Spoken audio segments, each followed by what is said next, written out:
হাইকোর্টের রায়ে যে উচ্চ ক্ষমতাসম্পন্ন টাস্কফোর্স গঠন করা হয়েছে তারা আমাদের সাথে অনেকবারই কথা বলেছেন এবং আসলে তদন্ত তো আমাদের বোঝার কথা না, তদন্ত কি হচ্ছে সেটা আমরা জানিও না, বাট সব কিছু দেখে কিছুটা আশার আলো আসলে দেখতে পাই। আমরা আশা করব, যেহেতু আগের সরকার এখানে নেই এবং সেই আগের সরকারের আমরা সবসময় মনে করতাম যে আগের সরকারের সংশ্লিষ্ট কেউ বা সরকার স্বয়ং এই হত্যাকাণ্ডের সাথে জড়িত, কারণ যত ধরনের আসলে নাটক হয়েছে, ডিএনএ টেস্ট থেকে শুরু করে আমাদেরকে হয়রানি এবং নানা সময় সরকারের বিভিন্ন মন্ত্রীর যেসব কথাবার্তা বলেছেন, স্বয়ং তৎকালীন যে প্রধানমন্ত্রী বলেছেন যে বেডরুমে পাহারা দেওয়ার দায়িত্ব তার না, এই সবগুলো থেকেই আমরা আসলে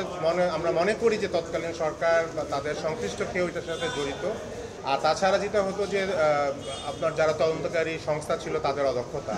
কিন্তু সেটা যদি হতো, সরকার যদি আন্তরিক হতো, তাহলে আসলে তাদেরকে দিয়ে 12 বছর ধরে ইনভেস্টিগেশন চলতো না। র্যাবের মতো একটা বাহিনী যারা আসলে তদন্ত প্রক্রিয়ার সাথে খুব একটা জড়িত না, যার ফলে আমরা মনে করি যেহেতু সব কিছুই পরিবর্তন হয়েছে, কিছুটা আশার আলো আমরা দেখতে পাচ্ছি, বাট সম্পূর্ণ আসলে এতবার আমরা আশা ভঙ্গ ঘটেছে, যার ফলে আমরা